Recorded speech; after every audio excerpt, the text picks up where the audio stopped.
ចាជំរាបសួរ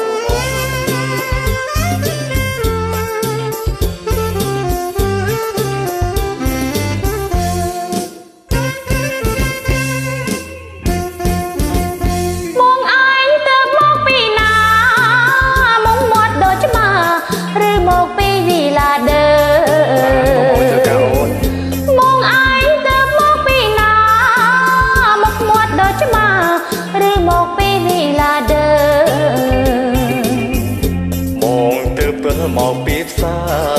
រពីទាំងផ្លែឈើទៅផ្ញើកម្មករនៅហត់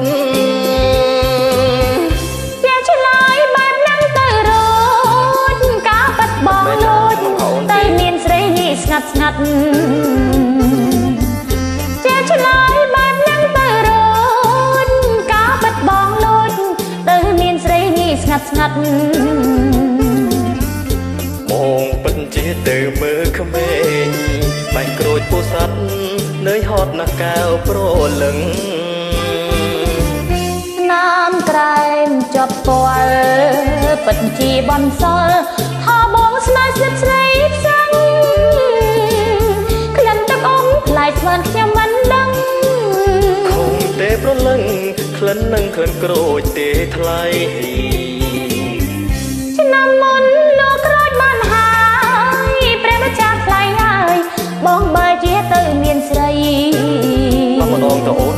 ឆ្នាំមុនលោកក្រូចបានហើយព្រះម្ចាស់ថ្លៃហើយបងបើទៅជាមានស្រី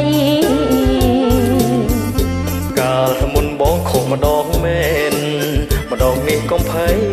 បងលៃទិញពេញឲ្យអូន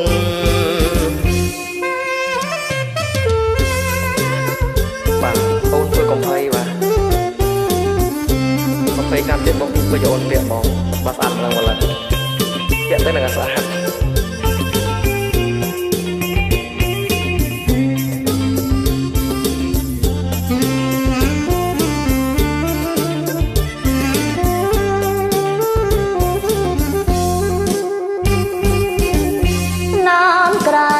ជាប់ពាល់ពិតជាបនសល់ថាបងស្នេហ៍ស្និទ្ធស្រីផ្សាំងក្លិនទឹកអង្ខ្លាយស្មានខ្ញុំមិនដឹងคงទេប្រលឹងក្លិននឹងក្លិនក្រូចទេថ្លៃឆ្នាំមុនលោកក្រូចបានហើយព្រះម្ចាស់ថ្លៃហើយបងបើជាទៅមានស្រីឆ្នាំមុនលោកក្រូចបានហើយព្រះម្ចាស់ថ្លៃហើយបងបើជាទៅមានស្រីកាលមុនបងខុសម្ដងមែនម្ដងនេះកុំភ័យបងលៃទិញពេញឲ្យអូនម្ដងនេះកុំភ័យបងលៃទិញពេញឲ្យអូន